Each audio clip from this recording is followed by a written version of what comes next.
Bonjour à toutes et bonjour à tous. J'espère que vous allez bien. Je m'excuse pour ces 2 minutes de retard. Alors, je croyais que on ne m'entendait pas. Bonjour. Bonjour Benoît, Angèle, Jackie, Thierry, Alain. Le café est bien touillé, oui, oui, il est bien touillé. Voilà, avant d'appuyer sur le bouton enregistrement, je croyais que j'avais coupé mon micro et en fait, on entendait touiller le café, donc je dis ça pour les gens qui vont entendre ensuite sur YouTube. Bonjour à tous. Alors, je vais commencer cette revue de marché avec une excuse. Il y a eu un bug dans l'envoi de la newsletter qui normalement aurait dû être reçue hier. Et je constate que la plupart d'entre vous, et moi-même, puisque je suis moi-même dans la liste pour toujours vérifier que ça fonctionne bien, nous ne l'avons reçu que ce matin. Donc ce matin, vous avez reçu une lettre, une newsletter qui vous proposait de, si vous aviez des demandes d'analyse, de me les proposer, de me les demander avant hier 21 h, ce qui est juste impossible. Donc on va démarrer cette revue de marché avant la tempête, puisque vous savez que j'habite Bordeaux et ils annoncent une tempête, donc j'espère qu'on ne sera pas sous l'eau demain. Depuis qu'on avait eu la tempête terrible, là, et je sais plus en quelle année, à chaque fois qu'il y a un coup de vent, on a tous très peur dans la région. Donc c'est la raison aussi, tout ce que je vous explique, vous êtes un petit peu moins nombreux que d'habitude, donc franchement je suis désolé, mais il y aura toujours moyen de revoir la revue de marché en direct. En 99, Thierry, tout à fait. Mais ça marque, hein, parce que 10 ans après, à chaque fois qu'il y a du vent, on a toujours un petit peu peur. Bon, je reviens dans 10 secondes. En attendant, je vous laisse voir l'avertissement sur les risques et puis comme ça, je démarrerai directement avec la revue de marché où je vais vous indiquer ce que je vais faire. Donc voilà, là, je vous laisse lire l'avertissement sur le risque. Ça permet aux retardataires aussi d'arriver et j'arrive.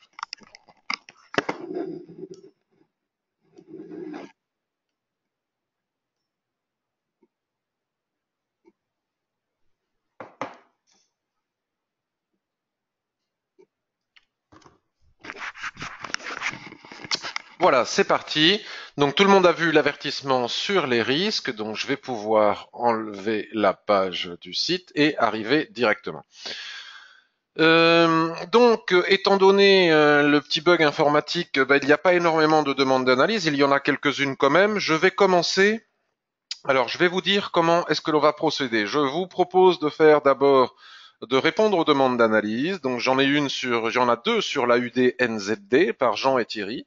Il y en a une de Roxy sur le Dow Jones futur pour du swing. Il y a une demande de Julien concernant l'action Vinci, de Maxime sur HSBC Holdings PLC, et me semble-t-il, c'est tout donc suite à cette difficulté.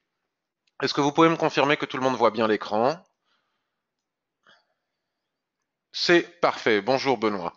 Donc on va commencer par AUD NZD. J'aurais bien voulu. Alors je vais vous montrer autre chose. Le forum. Alors, juste un instant. Tac, je décale mon écran ici. Nous avons ici de la part de ABFX Anthony et de Triade Landry euh, qui ont la gentillesse de partager leurs analyses et leurs plans de trading sur le forum. D'ailleurs, je vous invite à en faire de même, hein. Il est là pour ça, le forum. Si vous voulez vraiment progresser avec Ishimoku, il faut ne pas avoir peur de. Souvent, les gens me disent oui, mais j'en connais pas assez, je ne suis pas suffisamment bon. Donc, si vous attendez d'être bon pour les partager, peut-être vous ne le ferez jamais. Il n'y a pas besoin d'être bon. Sur le forum, tout le monde est bienveillant. Je veille à ce que jamais quelqu'un réponde à une autre personne en disant des choses désagréables. On a le droit de se tromper, on a le droit de débuter, on a le droit d'être expert et de se planter.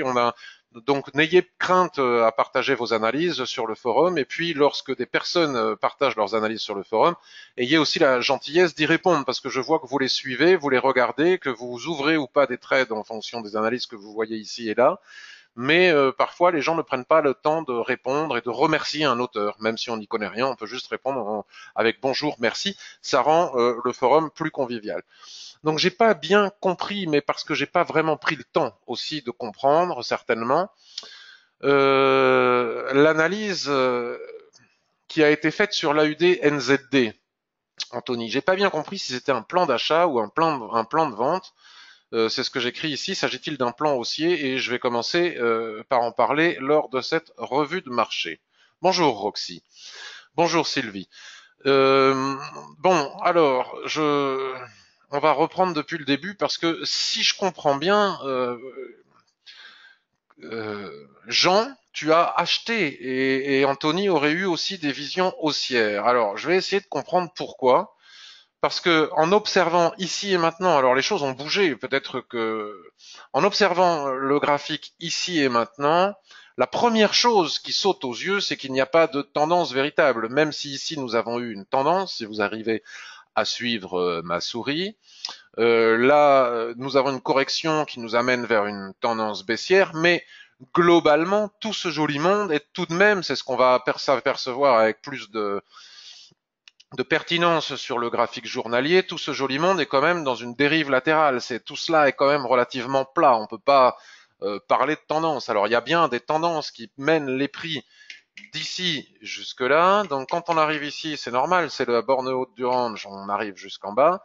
Et là, selon moi, quand on a un support comme celui que je vais marquer ici, quand on a un support juste en dessous, vous voyez, ici on a bien un point bas que l'on peut relier grosso modo à ce point bas qui est ici. Enfin, on voit bien que c'est une zone de support. Il est délicat d'acheter, même si nous sommes en survente, même si les prix dégringolent trop vite. Il est délicat d'acheter parce qu'en général, le marché, comme je le dis souvent, c'est pas la chose la plus intelligente que l'on puisse trouver sur notre chemin. En général, le marché, il va là où les aimants l'attirent. Et le marché est capable, n'importe qui est capable de voir que à partir du moment où on peut relier deux points, ou en tout cas qu'on a un gros point bas comme celui-ci, ici ou là, la probabilité pour que tout le monde arrive à le voir est forte, et donc par conséquent, la probabilité pour que le marché aille chercher ce support qui est juste sous les prix, pourquoi acheter ici alors qu'on a encore de la marge pour venir chercher ce support? Alors, c'est une question de probabilité, il n'y a pas de certitude, mais si j'achète maintenant, je dois me poser la question suivante. Est-ce que la probabilité de gagner mon trade est forte? Étant donné qu'il y a un support juste en dessous, qui n'est pas à 500 pips, mais qui est vraiment juste en dessous, la probabilité pour que le marché vienne chercher ce support est forte aussi. Donc la réponse à ma question est non. La probabilité de réussir mon trade en achetant ici n'est pas forte. Ça peut marcher, mais ça n'est pas à forte probabilité. Donc en général, moi, quand je ne peux pas répondre positivement à cette question, je n'entre pas. Si vous vous exercez à vous poser cette question par rapport à des réponses techniques, hein, vous verrez que ça va filtrer énormément vos trades. Vous allez faire beaucoup moins de trades, et comme moi, probablement, vous en ferez de moins en moins, mais des trades à forte probabilité de réussite. Il n'y a pas besoin d'en gagner beaucoup pour gagner de l'argent. Donc là, moi, je ne serais pas rentré à l'achat rien que au niveau de cette configuration. Bon, après, la publication qui a été faite sur le forum et la question que me pose Jean, elle a été faite, elle n'a pas été faite aujourd'hui. Aujourd'hui, c'est plus facile puisque nous avons une cassure par le bas. Mais c'eût été la même chose, bien que nous ayons eu un support ici qui pouvait justifier éventuellement un achat. À partir du moment où il y a un support juste en dessous, le marché va le chercher. Et c'est exactement ce qui est en train de se passer depuis 1 heure du matin. Vous voyez. Maintenant, si je bascule sur un graphique daily, ensuite j'irai un petit peu plus vite dans mes réponses. Il faut que j'arrive dans ces revues de marché à ne pas abuser de pédagogie. Je ne suis pas là pour enseigner l'Ishimoku, mais vraiment pour essayer de découvrir des plans de trading avec vous. Donc si je suis trop long sur chaque paire, je comprends que ça puisse être pénible pour certains. Si on observe le twist ici, la SSB qui s'est mise à plat comme ceci. Nous avons ici, on va dire, bon là, quand on a des mèches exagérées, alors est-ce que cette mèche est juste? Est-ce que c'est un bug du logiciel? Sur la UD, il y en a eu plusieurs, hein, j'en ai fait corriger plusieurs chez eBay. Il y a eu plein de graphiques où il y avait des mèches excessives. Est-ce que celle-ci c'en est une autre? Il faut aller regarder les cotations. Moi, de toute façon, je traite pas la UD et NZD parce que la moindre mèche, comme GBP et NZD, peut faire 50 à 60 pips, donc c'est compliqué. Donc c'est rare que je trade cet actif. Donc ici, évidemment, nous sommes sur un gros support sur le daily, mais on voit qu'il y a encore, malgré tout, voilà, bon, les prix arrivent là sur un support important, mais on en a un juste en dessous, exactement la même chose que ce que l'on a vu tout à l'heure. D'autant plus que si on part du principe qu'ici nous avons une dérive latérale avec cette mèche excessive, typique du GBP NZD, de l'AUD NZD, vous voyez, chaque mèche fait ici on est 1,0630 et la mèche elle descend jusqu'à 1,0590, ça fait presque 40 points, il y en a encore des plus importants. Si on part du principe que le marché a rebondi ici sur un support très important, parce qu'il n'a pas répondu là par hasard, rebondi ici par hasard, il est reparti chercher le haut de la dérive latérale. Nous avons ici un doji, une sorte d'étoile filante, une étoile du soir, sorte parce que la mèche ne fait pas totalement la taille de deux fois la taille du corps. La probabilité pour que, une fois parti du bas, arrivé en haut, nous repartions vers le bas est tout aussi importante. Donc, pour toutes ces raisons, je n'aurais pas acheté l'AUD NZD. Maintenant, Jean, si tu es là, Jean, je regarde si tu es là, je crois que tu n'es pas encore là. Ah bon, bah alors si on a Thierry nous dit qu'il a la même mèche sur IGFXM, donc c'est bon, ça veut dire que ce n'est pas une erreur. Il a dû se passer un truc avec l'AUD. Jean, dans ta demande d'analyse, tu me dis que tu as acheté la cassure du range H1. Alors ton mail date d'hier, donc ça ne pouvait pas être le dimanche soir. De toute façon, on ne traite pas le dimanche soir. Si vous tradez le dimanche soir, vous avez la quasi-certitude de perdre vos trades. Jusqu'à présent, vous voyez, nous avions une dérive latérale comme ceci. Donc jamais on achète une cassure le dimanche soir. C'est automatiquement corrigé ou très probablement corrigé par le marché le lundi. De la même manière qu'il est compliqué, selon moi, il y a des gens qui n'ont pas le même point de vue, de trader avant l'ouverture des marchés européens à 9 heures, puisque même si vous avez un signal à 6 heures du matin, il y a des gens qui se lèvent, il paraît, à 5 heures du matin, exprès pour préparer leur plan de trading. Mais l'information qui nous est délivrée à 5 heures du matin n'est pas d'une pertinence extraordinaire. C'est la résultante des marchés asiatiques, selon moi, ce n'est pas d'une pertinence extraordinaire. Donc, il n'y a jamais eu, en dehors de dimanche soir, à l'ouverture des marchés du dimanche, il n'y a jamais eu de cassure haussière de cette dérive latérale. Donc, il n'y a jamais eu de signal d'achat en cassure haussière de cette dérive latérale. Par contre, il y en a une actuellement à la vente. Évidemment, on ne vend jamais une accélération baissière, loin de la Tenkan-sen. Donc là, ce qui va probablement se passer, c'est que les prix vont revenir chercher ce niveau, voire la Kijun-sen, et que probablement, si nous avons des chandeliers de retournement en clôture H1, H4 sur ces niveaux, probablement ça pourrait être interprété comme un signal de vente pour aller chercher tous les objectifs que je viens d'indiquer. Maintenant, on revient de nouveau sur le daily. À la vente, si j'entre à la vente maintenant, je peux aussi me poser la question de la probabilité de réussite. Étant donné qu'on est sur un gros support, vendre ce support pour aller chercher, c'est là, selon moi, il n'y a rien à faire, quoi.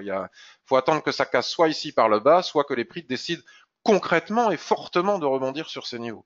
Donc il n'y a pas de signal, selon moi, ici et maintenant, ni de vente ni d'achat sur l'AUD NZD pour les raisons que je viens d'expliquer. Je vais essayer d'aller un petit peu plus vite maintenant pour pouvoir aussi moi-même détecter, voir si je détecte quelque part des opportunités permettant de préparer des plans de trading qui n'engagent que moi puisque je ne donne pas de signaux ni de conseils en investissement.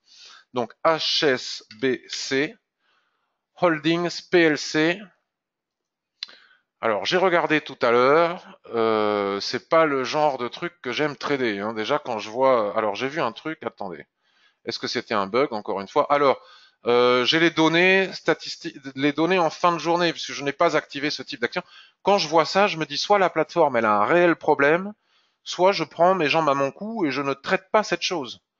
En tout cas, ce qui est sûr, c'est que le marché ne veut pas le vendre. Ces mèches sont juste hallucinantes, quoi. C'est, à mon avis, j'ai pas le souvenir d'avoir vu ça ailleurs. Donc, soit j'ai un bug de plateforme, une fois de plus, soit quand on voit ça, on évite ce genre de, c'est juste intradable. Alors là, il s'est peut-être passé quelque chose en 2015 ici, je ne sais pas. Bon, ici et maintenant, en hebdomadaire, qu'est-ce que l'on peut voir? Suite à cette phase tendancielle, nous avons un nuage à plat qui redescend un petit peu, mais pas suffisamment de quoi pouvoir dire c'est une tendance baissière. L'inclinaison de ce nuage n'est pas encore suffisante par rapport à la globalité du nuage. Et puis, exactement comme pour la UD NZD, il est facile pour tout le monde de constater que nous avons ici une zone de support. Les prix, suite à cet excès baissier, ont juste retracé de 50% sur la Kijun-sen. De là à dire qu'ils vont rebondir, là, ici, ça, ce n'est pas un chandelier de retournement. Nous n'avons pas de signaux de retournement sur cette zone. Donc de là à dire qu'on va repartir à la hausse pour repartir chercher la borne haute de cette dérive, encore une fois, quoi que je fasse ici et maintenant, si j'achète ici, est-ce que je peux dire que la probabilité de réussite est élevée tant qu'on n'a pas de signaux de retournement? Puis sur ce type d'action un peu, alors c'est peut-être ma méconnaissance et mon ignorance de cet actif qui m'amène, qui me conduit à dire ce genre d'actif bizarroïde. Hein, ce n'est peut-être que le fruit de mon ignorance, mais pour moi, c'est pas quelque chose de facile à trader. En tout cas, vu le rebond ici, l'avalement baissier sur la Kijun-sen, 50% de retracement, la probabilité pour que les prix reviennent chercher à nouveau les 604 ici me paraît importante. Alors, nous sommes sur un support intermédiaire. On peut constater que les doji, ici, doji, marteau, avalement, haussier, pour le moment, ne donnent pas de résultat. De toute façon, c'est normal, bien qu'ils prennent appui sur un support lorsqu'ils sont barrés par une résistance juste au-dessus. Donc, si on descend sur les unités de temps inférieures, on va trouver ici une autre dérive latérale qu'on peut éventuellement trader. Mais moi, j'attendrai d'avoir des réactions claires, nettes, positives sur ce support. Celle-ci n'en est pas une. Alors, est-ce que les prix vont revenir tester ce niveau ou rebondir à partir d'ici? Pour le moment, on n'a pas la réponse. Donc, je n'ai pas de vue haussière ni baissière sur cet actif. Si je regarde de nouveau en mensuel, c'est juste... bon, en même temps, c'est pas compliqué à trader. Hein. C'est j'achète en bas, je vends en haut. Vous voyez? On a eu un petit excès ici. Les prix, on n'a jamais réussi à casser ce niveau. Donc effectivement, lorsque l'on a des chandeliers de ce type, c'est des signaux d'achat. Hein. Ici sur la borne basse, ce marteau hallucinant est un formidable signal d'achat. Ici, les prix sont venus taper la borne haute du range. La probabilité pour qu'ils cassent par le bas ce niveau de support sur lequel on est, qui correspond à celui que je viens de marquer sur le daily, m'apparaît comme plus élevée que le contraire. Donc je n'achèterai pas pour le moment et vendre des actions à découvert ne me paraît pas non plus être la meilleure des choses que l'on puisse faire. Ce n'est que mon analyse. Julien sur Vinci. Vinci, Euronext. Alors, qu'est-ce qu'il me demande, Julien? Est-ce que tu peux analyser en hebdomadaire et journalier? Je suis à l'achat, visiblement, et j'aimerais renforcer. Alors, Vinci, je suis en mensuel. Ça tombe bien. Bah écoute, oui. Là c'est beaucoup plus propre, c'est beaucoup plus clair, ça me plaît bien, plus que ce qu'on vient de voir précédemment. On peut toujours un instant. Alors le problème c'est toujours la difficulté de tenir compte des mèches excessives ou pas. En tout cas, ce que l'on peut remarquer, c'est que nous avons ici une phase tendancielle qui est claire, nette et précise par rapport à la UDNZD et à HSBC Holding, ce qu'on vient de voir précédemment. Là, il n'y a pas de doute, la tendance est haussière. À chaque fois que les prix reviennent chercher la Kijun-sen, qui s'entrelace dans cette ligne de tendance baissière, ça c'est un des choses les plus favorables pour trader les tendances, comme je le montre dans ma formation dans le chapitre suivi de tendance. On peut même s'abstenir d'analyser les unités de temps supérieures dans ce genre de circonstances. Nous sommes le 29 janvier. Une fois de plus, les prix s'appuient sur la ligne de tendance ici qui s'entrelace sur la Kijun-sen, le tout dans une situation de survente, comme nous l'indiquent les stochastiques, mais aussi la Tenkan-sen. Ça m'apparaît comme étant une possibilité. Si on clôture vraiment comme ça avec ce chandelier qui est une pénétrante, qui est un chandelier de retournement acceptable pour rentrer bille en tête sans attendre de confirmation, contrairement à d'autres chandeliers, je pense que oui, c'est un bon moyen de renforcer dans la tendance, après analyse bien évidemment du secteur de l'entreprise et de l'entreprise elle-même, des distributions de dividendes, comptes, etc., comme il faut le faire avec le trading des actions. Donc, si cette pénétrante est confirmée, en clôture, je pense que il n'est pas on peut, si on achète ici, on peut se dire que oui, la probabilité de réussite devient forte, avec un stop sous la ligne de tendance et sous la Kijun-sen. Donc je présume qu'on est sur des plus hauts historiques. Voilà, on est bien sur des plus hauts historiques. Alors, bon, attention, parce que si on bascule sur des unités de temps supérieures, bon, comment dirais-je, le surachat est important. L'idéal de l'idéal serait un achat sur la Kijun-sen ici, mais enfin bon, selon moi, c'est viable. Maintenant, pour trouver des cibles, étant donné que nous sommes sur des plus hauts historiques, nous n'avons pas de cible Ishimoku. Après, on peut aller regarder sur les unités de temps inférieures s'il n'y a pas du twist ou s'il n'y a pas des ranges ou où est-ce qu'on peut se positionner par rapport à un range. Donc, dans ce cas-là, on utilise les retracements, les extensions de Fibonacci. On va essayer de prendre là, tac, on vient chercher les plus hauts, on part chercher le plus bas du retracement et on voit bien quels sont les objectifs. Donc on a un objectif ici, bon là ça bloque un peu, l'idéal serait de casser les 79. Si tu as la patience pour renforcer au-dessus des 79, c'est-à-dire au-dessus de la Tenkan et de cette extension de Fibonacci, c'est mieux. Ensuite, on a l'extension suivante, c'est pas pour rien que les prix se sont arrêtés pile poil sur ce niveau. Et puis voilà, tous les objectifs que l'on peut atteindre pour un investissement de très long terme sur Vinci. Maintenant, basculons sur un graphique hebdomadaire. Voilà ce que je vous disais, le graphique hebdomadaire nous montre qu'il y a quand même malgré tout une dérive latérale. Donc le meilleur endroit pour acheter, c'était ici. Là, c'est un petit peu tard maintenant. C'est pour ça que je dis qu'il faut mieux attendre d'acheter les au-dessus des 79. C'est un petit peu tard parce que ça conviendrait à acheter une accélération haussière. Là, la borne base de notre range, je peux la remonter si je veux tenir compte du ressaut. Je peux remonter ma borne basse si j'y arrive. Voilà, pile sur les prix de clôture. Vous voyez, je relie bien un point de clôture ici, j'ai un point de clôture ici, j'ai mon nuage qui est à plat, j'ai ici un marteau, un doji, j'avais ici un superbe signal d'achat sur Vinci.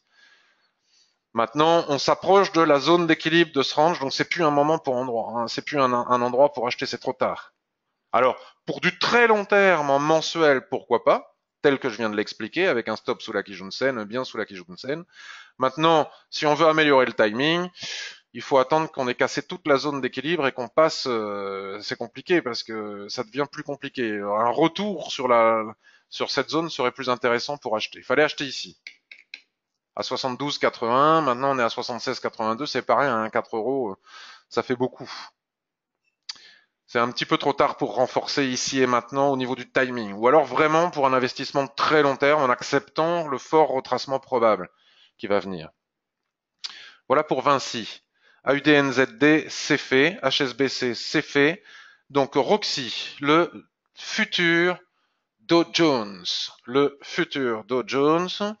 La question est du mensuel au H4 pour un swing. Eh bien, on va commencer soit par le H4, soit par le mensuel. Vous savez que quel que soit l'ordre, ça n'a pas d'importance qu'on commence par le H4 et qu'on remonte ensuite vers le mensuel, ou qu'on commence vers le mensuel pour aller vers le H4, exactement comme on vient de faire avec l'action Vinci. On est parti du mensuel, on est allé regarder en daily, on aurait pu faire le contraire. Donc encore une fois, mais ça je l'ai déjà dit, hein, selon moi, sauf crack, sauf catastrophe, sauf si Trump, ça c'est difficile à prévoir, sauf si les Chinois, sauf si je ne sais quoi, pour moi la tendance est extrêmement haussière sur les indices, malgré des signaux de ralentissement et d'hésitation. La perfection aurait été que les prix reviennent chercher la droite de tendance ici avec la Kijun qui s'entrelace dans la droite de tendance, telle qu'on vient de l'étudier sur Vinci. Nous avions ici de superbes opportunités d'achat. Maintenant, la Kijun-sen au niveau de son plat ici est en train de retenir les prix. Est-ce que c'est suffisant? Est-ce qu'il ne faut pas attendre une correction supplémentaire? Ça, c'est difficile à dire ici et maintenant sur le mensuel. La prudence voudrait qu'on attende une correction ici sur le mensuel. Tant que la Kijun-sen ici n'est pas cassée, sur le mensuel en tout cas, vendre n'est pas pertinent. D'un point de vue analyse technique, bien évidemment. Maintenant, si j'observe ce qui se passe sur le graphique hebdomadaire, bah là, c'est exactement la même chose que pour Vinci. Nous avons ici, c'est très facile de tracer notre range ici. Nous avons la SSB qui est pile poil au milieu de ce range, avec une Kijun-sen alignée pile poil sur le même niveau, qui nous indique que sur les 52 dernières périodes, les prix n'ont pas été capables d'établir un nouveau plus bas ou un nouveau plus haut, et c'est exactement la même chose sur les 26 dernières périodes, raison pour laquelle les deux lignes de l'Ishimoku, Kijun-sen et SSB, sont plates sur le même niveau. C'est trop tard pour acheter, c'est trop tôt pour vendre, là il n'y a rien, strictement rien à faire d'un point de vue swing trading. L'achat se faisait ici, avec ce ressaut, les stochastiques bien en bas, même si c'est pas un chandelier de retournement. Ici, nous avions une jolie opportunité. D'autant plus que grâce à l'Ishimoku, lorsque vous avez un twist comme ça, vous n'avez pas besoin de forcément relier de points. Vous pouvez battre tout le monde sur le marché, puisque tout le monde va chercher à relier des points qu'ils ne vont pas vouloir relier. Les gens vont voir la baisse, ne vont pas comprendre que la probabilité d'un rebond ici devient très élevée. Donc ici, on pouvait battre tout le monde. Les prix reviennent chercher la zone d'équilibre. Sur la zone d'équilibre, il y a toujours une bataille, hein, exactement comme expliqué dans ma formation. Hein. La chose est toujours la même. Nous avons ici un doji avec une étoile du soir en formation plus ou moins sur la zone d'équilibre. Donc là, ici, on ne peut pas acheter suite à cette configuration. Vendre n'est pas pertinent non plus tant que les prix ne cassent pas cette zone. Et puis de toute manière, ils ont vocation à partir du bas pour aller vers le haut, puisque quand ils partent du haut, ils vont vers le bas. Donc c'est une question de déduction. C'est une question donc là, ici et maintenant, rentrer en swing trading sur le Dow Jones, non. Je ne vois pas. Ce n'est pas bon au niveau du timing. Ce n'est pas bon au niveau du timing. Alors, si je veux améliorer mon timing d'entrée en position, je peux basculer sur le graphique daily. Je peux basculer sur le graphique journalier qui me dit qu'il y a un range dans le range du range. Hein, le principe des poupées russes, le range, la grande dérive latérale, conséquence de l'essoufflement de la tendance que l'on a pu observer sur le graphique mensuel, qui ne remet pas pour autant en question cette tendance haussière. Nous avons ici un twist du nuage et nous avons ici une hésitation, comme on a pu le constater sur le graphique hebdomadaire, qui a vocation à continuer sa route vers le haut. Mais regardez cet écart entre la Tenkan-sen et la Kijun-sen qui englobe tout le nuage. Cela signifie que le surachat est puissant. C'est d'ailleurs exactement ce que nous indiquent les stochastiques. Donc on ne va pas acheter maintenant. Vendre, ce serait aller contre le mouvement. Vendre serait aller contre le mouvement. Donc là, est-ce que je peux relier? Bon là, on voit bien qu'on peut relier. On peut relier. Donc là, tant que les prix ne cassent pas cette résistance que nous avons ici, hein, marquée par le twist que nous avons juste à côté, des 24,80, on va dire, allez, les 25 000, je ne crois pas qu'il soit extrême. 25 000, c'est abusé. Les 24 800, on va dire, je ne pense pas qu'il soit pertinent d'acheter. Il faudrait que ça casse ici, que ça se replie, hein, qu'on ait un trop bas, et suite à ce repli sur les lignes de l'Ishimoku qui vont remonter, seulement à ce moment-là, nous pourrions acheter pour aller chercher le haut du range ici. Vendre, on a des signaux de vente ici et maintenant sur le daily, mais étant donné que la zone d'équilibre est cassée sur le graphique hebdomadaire, ça ne me semble pas pertinent. Je continue à avoir des vues haussières parce que l'analyse technique continue de nous dire que c'est haussier. Même si essoufflement il y a. Alors, je vais enlever tout ce jaune qui se superpose parce que ça m'agresse visuellement. En H4, c'est pas, vous voyez, ça s'essouffle, hein, mais ça reste extrêmement haussier. Donc c'est contradictoire. Donc pour moi, c'est plutôt haussier sur le H4. Ça serait, en fonction de ce qui va se passer au niveau géopolitique, j'attendrai pour pouvoir continuer des achats et aller chercher le haut de la grande dérive latérale, mais il faut trouver le timing. Et là, pour le moment, on n'a pas le timing. On ne peut pas acheter ici, étant donné qu'en daily, c'est contradictoire. Donc quoi que je fasse ici, je n'ai pas de forte probabilité de réussite. Après, il y a toujours de quoi faire en intraday. Mais ce n'est pas ta question. Voilà, je regarde si vous avez des questions et ensuite je vais balayer moi-même tous les actifs pour regarder si je détecte un plan de trading à me mettre sous la dent. Avant de faire quoi que ce soit, de regarder vos questions et de faire ce que je viens de dire que j'allais faire, n'oublions pas, je sais c'est pénible, mais ça fait partie du trading. Si on n'accepte pas ce genre de situation, autant faire autre chose que du trading. Si notre objectif c'est de trader à tout prix, autant faire autre chose que du trading. Par contre, si on veut s'entraîner, s'exercer, si on n'a pas beaucoup d'expérience, je comprends que ne pas trader puisse être gênant. Donc c'est pour ça qu'on a des comptes de démonstration comme celui que vous avez sous les yeux qui permettent de rentrer, sortir de position, faire des tests sans risquer notre argent dans les moments où il faut éviter de le risquer.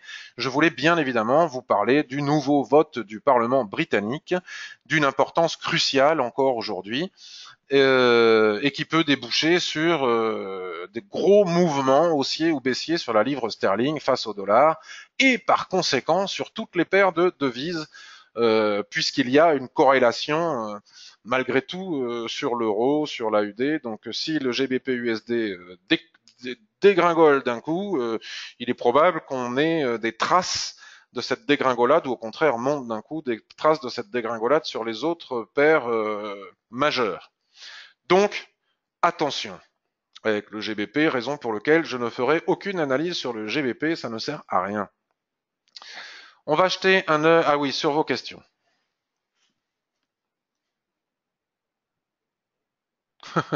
Bonjour, on entendait tout, me dit Alain. Oui, je sais, tout le monde m'a entendu touiller mon café, parler de ma souris ergonomique et de mes problèmes de poignet.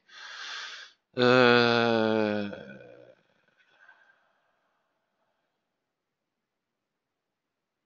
Petit problème imprévu. Alors, Evelyne, je ne sais pas si tu as abordé le sujet, mais cette semaine est particulière car les gros poids lourds américains donnent leurs résultats. Donc ça peut faire bouger les indices. C'est quand même 200 entreprises sur 500 concernées. Alors, je n'ai pas abordé le sujet, Evelyne, mais on vient de parler du Dow Jones et nous venons de constater que, selon moi, il continuait à être haussier, mais que nous n'avions pas le bon timing pour le moment pour entrer en position. C'était trop tard, il fallait le faire il y a quelques jours. Et en plus, si les entreprises américaines annoncent leurs résultats cette semaine parmi le SP500, il est bien évident qu'il faut en tenir compte et patienter, ne pas se précipiter et bien attendre ces résultats d'entreprise. Merci beaucoup, Evelyne, pour euh, cette précision. Alors, donc, je vais regarder le DAX, par exemple, parce que je sais que beaucoup de gens aiment le DAX, aiment trader le DAX.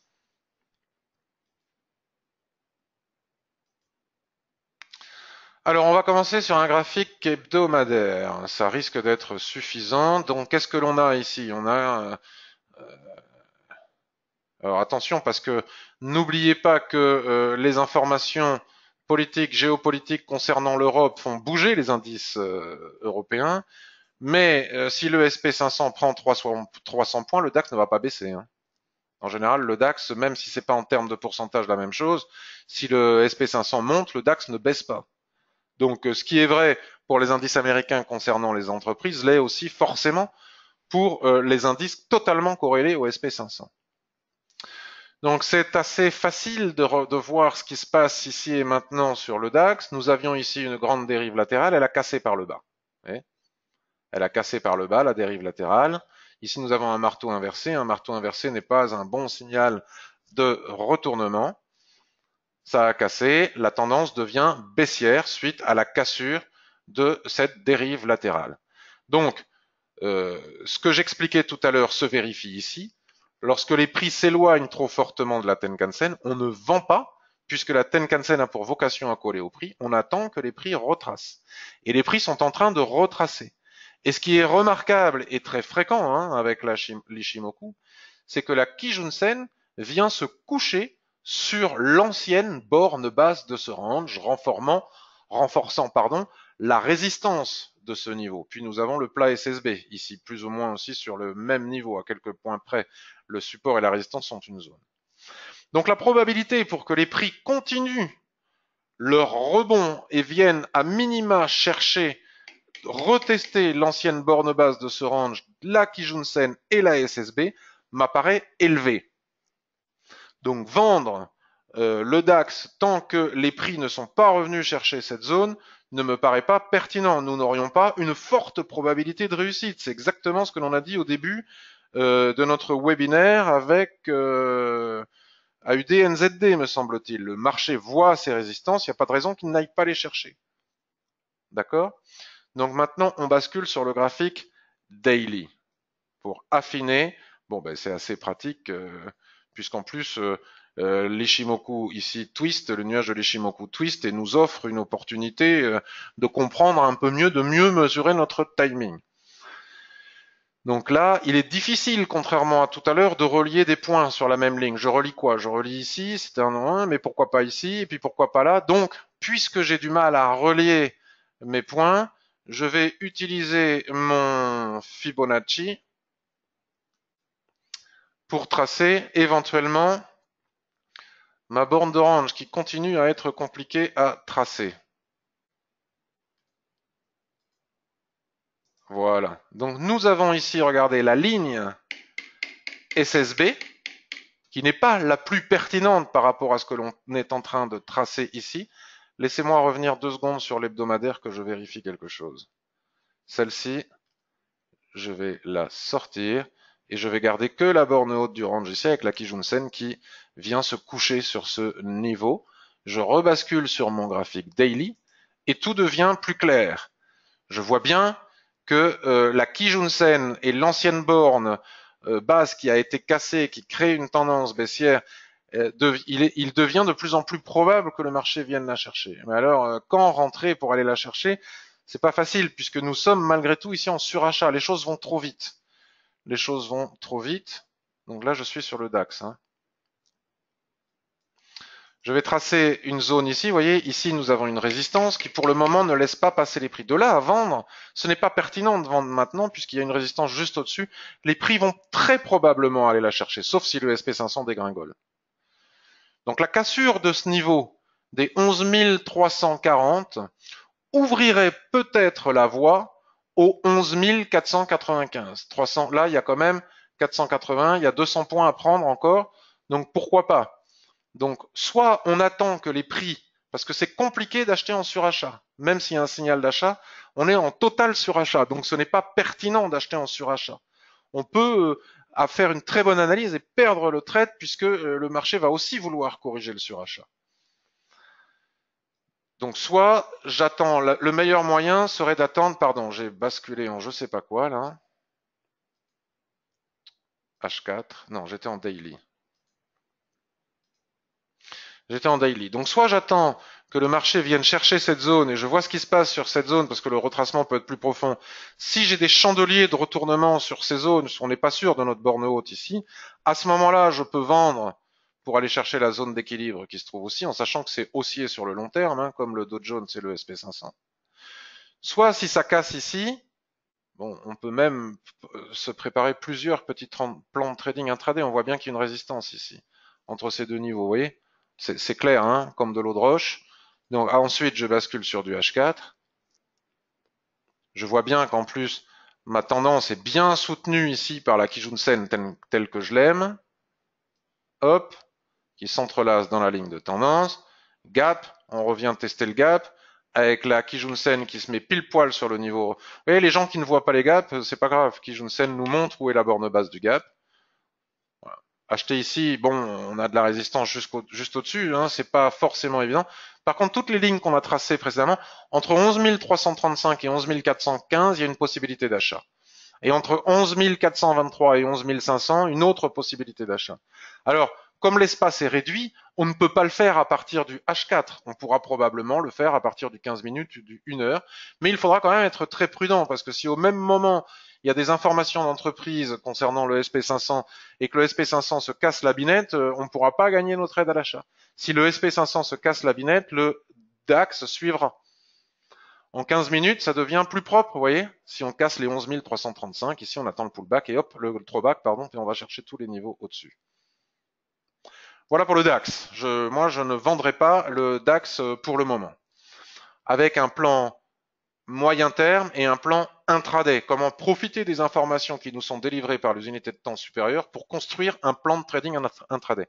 Ensuite, on attend. Je vois les gens qui tradent tout azimut. Ils ouvrent leur graphique, ils disent tiens là je peux vendre, là je ne sais pas comment on fait ça. S'il n'y a rien à vendre, il n'y a rien à vendre. S'il n'y a rien à acheter, il n'y a rien à acheter. Par contre, là, il y a des choses à acheter et éventuellement en dessous des choses à vendre. Mais tant qu'il n'y a pas le timing, il n'y a pas le timing. Là, ils sont venus tester le gap, vous voyez.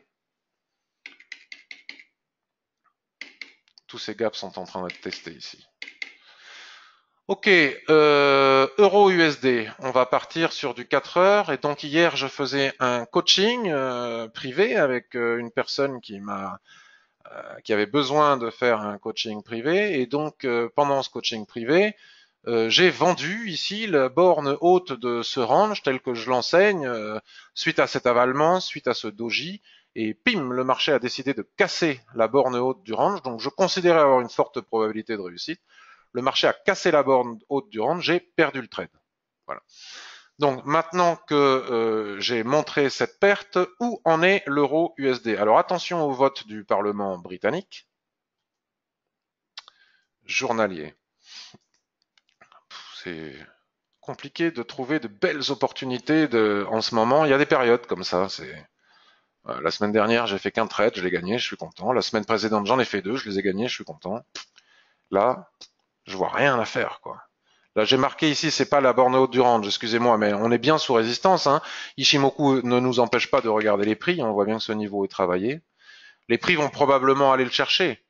Là, on est à 11 446, ça m'étonnerait qu'ils aillent pas chercher 1,1460.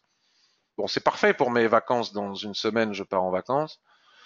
Pendant un mois, le fait que l'euro monte, c'est bien pour moi. S'il pouvait continuer, ce serait bien. Donc là, partout, on a des résistances. Vous voyez. Donc, quoi faire de ça?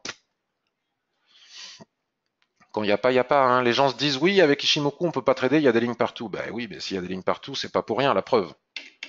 Si tu veux acheter les résistances et que tu veux pas accepter qu'il y ait des résistances qui bloquent les prix, tu achètes. Mais s'il y a des obstacles, c'est qu'il y a des obstacles. On n'est pas là pour trader à tout prix, on est là pour gagner de l'argent. Donc, on va basculer sur du 15 minutes, même du 5 minutes, parce qu'il n'y a rien à faire, quoi. Alors, à très court terme, sur du 5 minutes, ce qui est vrai dans une unité de temps est vrai dans l'autre, je pense que là, nous sommes avec un stop ici. La probabilité pour qu'on aille chercher la borne haute que je viens de tracer sur le niveau des 1,1450, 1,1460, 1,1450, on les a déjà fait, on va pas s'embêter pour 10 pips. Bon, il n'y a rien à faire sur EURUSD. Allez, à dégager. Quand il n'y a rien à faire, on va chercher ailleurs. Voilà comment je procède personnellement. Donc, je vous montre comment je procède. AUD, USD. Donc ça, je l'avais déjà tracé par le passé. Et tout ce que j'ai tracé par le passé, c'est réalisé. C'est-à-dire qu'ici, nous avons bien eu, grâce à l'Ishimoku, on peut voir où allaient s'arrêter les prix, ce que les chartistes ou d'autres ne voyaient pas vraiment, parce que la plupart des gens, ce qu'ils voient, c'est ça. Et donc, ils ne comprennent pas pourquoi ici, bon là, on a atteint le bas du canal, donc ça va, mais ils ne comprennent pas pourquoi ça casse, parce qu'ils ne comprennent pas ils ne voient pas venir les résistants, les supports horizontaux, les bornes de probable de range que nous offre l'Ishimoku grâce à son twist. Puisqu'ils ne peuvent pas relier deux points, ils ne comprennent pas pourquoi ça rebondit sur ce niveau. Bon, mais nous, on sait parfaitement pourquoi. Donc ici, on a des chandeliers de retournement, on a un avalement, une étoile du matin, on pouvait acheter, viser la zone d'équilibre du range, ça a été atteint. Là, maintenant, on a atteint une résistance ici que j'avais tracée la semaine dernière. Qu'est-ce que vous voulez qu'on fasse ici et maintenant? On va pas vendre alors qu'on n'est pas arrivé jusqu'en haut et que la probabilité qu'on aille jusqu'en haut est forte. C'est une question enfin, c'est une évidence. Et on va pas acheter ici au milieu de nulle part. Donc à dégager, il n'y a rien à voir. NZD, USD, bah écoutez, je suis vraiment désolé. Alors je disais hier à la personne que j'ai eue en webinaire, quand c'est comme ça et qu'on veut absolument trader quand même, c'est ce que fait très bien Landry. Dont je vous ai parlé tout à l'heure, parce que là, regardez, en H4 NZD USD, on a tapé la borne haute du range. On pouvait vendre éventuellement ici, mais on n'a pas eu de soulèvement. Ça, ce n'est pas une couverture en nuage noir. Ce n'est pas acceptable, donc il n'y a pas de signal de vente. Et on va quand même pas acheter alors que les prix sont sous résistance. Donc encore une fois, à dégager, il n'y a rien à voir. Donc, mais par contre, ce que l'on peut faire en attendant, si on est vraiment désespéré de trader à tout prix, je sais plus comment est-ce que je l'ai tracé. On va le faire à l'envers, hein, peu importe. Voilà. On trace les Fibonacci à l'intérieur du range et en 5 minutes, on peut trader tous les niveaux de Fibonacci. Ça marche très très bien. En sachant le faire, hein, je vous l'ai expliqué dans la formation chandelier japonais en général, quand les prix tapent un niveau de Fibonacci, ils vont chercher le précédent et ils repartent chercher, casser le suivant. Si on ne sait pas faire, évidemment, on ne fait pas. Il faut savoir le faire dans le bon sens. GBP USD, on a dit que c'était pas pertinent de regarder. AUD Yen. Alors AUD Yen, j'ai un plan de trading qui date depuis 3 semaines que j'ai partagé avec vous. déjà lors des revues de marché. Donc moi, vous voyez, je suis patient parce que je sais par expérience que tôt ou tard, il va y avoir de quoi trader. Donc c'est pas la peine de s'énerver. Le marché ici, alors là déjà il y a le range dans le range du range, hein, qui est tout à fait tradable. Ça fait des lustres que on est enfermé dans cette bande ici et que j'attends la cassure par le haut. Si ça casse par le haut, j'attends le throwback et je vais chercher tous les niveaux d'Ishimoku que je trouverai sur les unités de temps supérieures. En attendant, il n'est pas interdit de trader ce range, ce drapeau. Alors, pour ce faire, il faut attendre des chandeliers de retournement sur les bornes. Vous voyez, par exemple, ici, cette étoile filante était tradable à la vente. Ça prend son temps, mais on va chercher le bas à un point près. Ici, à Valmont, nous avions un signal de vente. On casse la zone d'équilibre, on revient la tester. Tout ça est normal et la probabilité pour qu'on redescende ici est importante. Donc si ça casse par le haut, je sais où aller. Si ça casse par le bas, nous savons où aller aussi. Mais comme cette analyse a déjà été faite lors des revues de marché d'il y a 15 jours, le plan n'a pas changé. J'attends que le plan se déclenche. Il ne se déclenche pas. Qu'est-ce que vous voulez qu'on fasse? Tant qu'il ne se déclenche pas, on n'y touche pas. Euro-yen, j'ai vu sur le forum.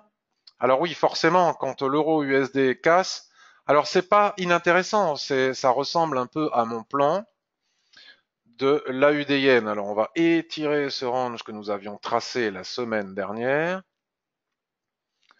Là, nous sommes en train d'assister à une cassure haussière de cette dérive latérale. Il est impératif d'attendre la clôture du chandelier, de voir s'il n'y a pas des statistiques aujourd'hui qui pourraient empêcher notre plan.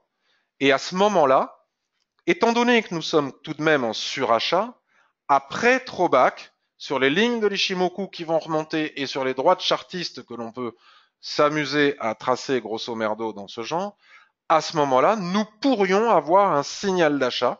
Donc c'est peut-être là qu'il y a un plan. Vous voyez, quand il n'y a rien à faire, je dis à dégager. Et quand il y a quelque chose à faire, je m'en occupe. Donc là, je trace tous les plats SSA et tous les plats Kijun, etc. Je valide mon plan sur l'unité de temps supérieure.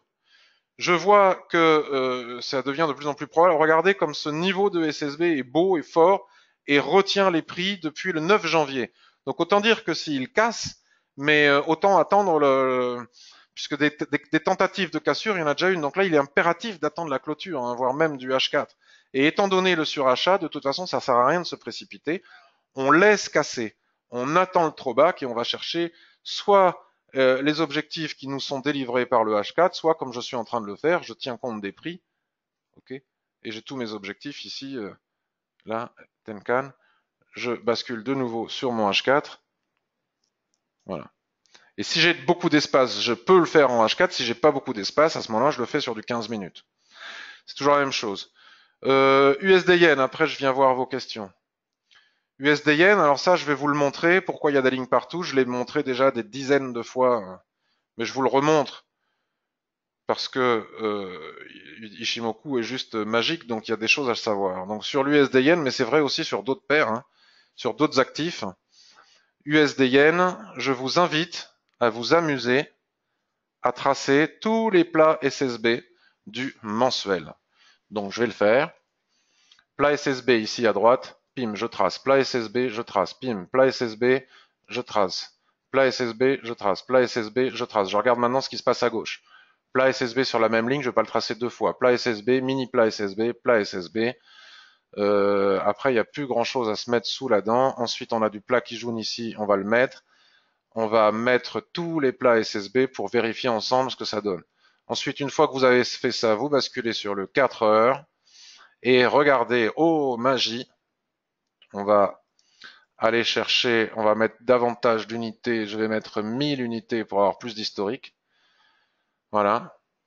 SSB mensuel, vous voyez, ça fait des lustres que je le dis. Regardez la précision dingue de ces plats SSB. Le marché va aller chercher systématiquement au point près. Et ici et maintenant, regardez par quoi sont bloqués les prix. Les prix sont bloqués par, on ajuste évidemment, puisque le moindre millimètre fait plusieurs dizaines de pips sur le mensuel. On ajuste, on vire cette droite et on la met ici. Regardez, où le marché bloque et pourquoi il bloque. Alors après, il y a des gens qui me disent, ouais, Ishimoku, tout le monde s'en fout, c'est pas utilisé par les salles de marché. Nous avons ici la preuve que c'est parfaitement bien utilisé par dans les salles de marché, parce que sinon, ça ne marcherait pas. Si un outil n'est pas massivement observé et utilisé, il ne fonctionne pas, puisque le trading est une question de psychologie de masse. Regardez, tous les plats SSB, tous, hein, regardez, ici, du mensuel sont des repères extraordinaires pour l'USD Yen. Donc moi, l'USD Yen, je le vends pas pour les raisons que vous connaissez, hein, la banque centrale qui est derrière, même s'il y a des signaux de vente, à part en très court terme, je les prends pas, d'autant plus qu'ici à la vente, il y aurait quand même beaucoup d'obstacles. Par contre, si on vient à casser les 110, c'est évident que je vais tenter de rentrer à l'achat, si j'ai le bon timing, pour aller chercher les 110,50, puis les 111. Voilà pour l'USD Yen, comment est-ce que je prépare mon plan de trading sur l'USD Yen. Alors évidemment, si j'entre sur AUD Yen, je n'entre pas sur USD Yen, je ne vais pas trader deux paires en Yen en même temps, puisque la probabilité que si j'en perds une, si j'en perds une, la probabilité pour que je perde l'autre est importante. Voilà. Ah oui, parmi le SP500, les résultats d'entreprise, nous avons les résultats d'Amazon, Apple, Facebook. Donc attention avec les indices dans les heures et les jours qui viennent. Je vois qu'il n'y a pas de nouvelles questions. Est-ce que cette revue de marché vous a plu, convenu? Est-ce qu'elle vous a été utile? Est-ce que vous avez besoin d'autre chose?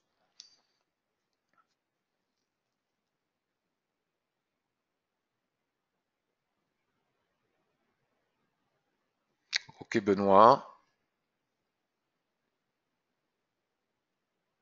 Parfait, me dit Jacques Alain. Merci. Bon, ben écoutez, je vous souhaite de. Alors, Jackie, que c'est simple avec toi. Alors, je comprends bien ça. Euh, C'est une question. Hier, la personne avec qui j'étais en live hier, je lui disais, c'est comme la mécanique. Alors, ça tombe bien, je ne savais pas, la personne travaille dans la mécanique automobile.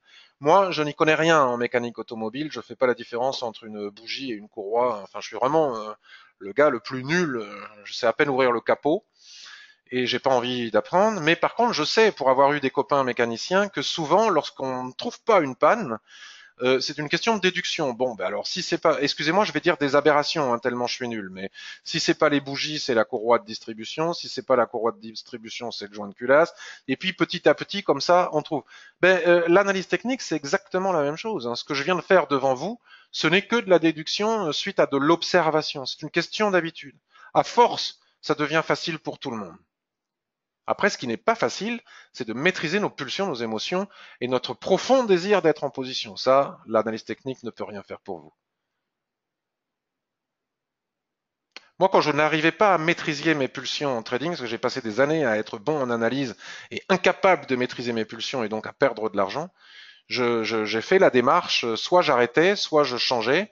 Et pour aider à changer, j'ai pas hésité à aller voir des professionnels, hein. J'ai fait de la sophrologie, je suis allé voir un psychologue. Je lui ai expliqué, voilà, quand je suis devant le marché, je n'arrive pas à retenir mon désir d'être en position. Et puis petit à petit, j'ai réussi à sortir de cette problématique. Alors, nous aurons, je vous propose une revue de marché encore mardi prochain. Et puis ensuite, je pars en vacances pendant un mois où je resterai présent sur le forum. Donc, je disais au début que le forum est à vous. Si vous voulez progresser, publiez vos analyses, s'il vous plaît, sur le forum. Faites vivre le forum Ishimoku. Publiez vos analyses. Elles n'ont pas besoin d'être exactes. Elles n'ont pas besoin d'être justes. Au contraire, trompez-vous un maximum. On vous dira ce qu'on en pense. Vous pourrez aussi voir, constater entre ce que vous avez cru, ce qu'on vous a dit, quelle est la vérité, qu'est-ce qui s'est passé, et ainsi développer votre propre sensibilité, votre propre raisonnement par rapport à l'analyse technique. Et notre forum est plein de gens bienveillants et je veille à ce que personne ne réponde avec malveillance aux analyses. Qu'on soit expert ou débutant, il faut publier ces analyses pour pouvoir progresser et je trouve que nous ne sommes pas suffisamment nombreux à le faire. Donc oui, prochaine revue de marché mardi prochain et juste le lendemain ou le surlendemain, je pars un petit mois en vacances, mais je resterai présent sur le forum sans problème. Donc je vous souhaite une excellente semaine. Soyez patients. Il y a le Brexit, il y a le Parlement, il y a les résultats d'entreprise. On n'est pas pressé. Demain, après-demain, le marché sera toujours là. Bye bye à tous et merci.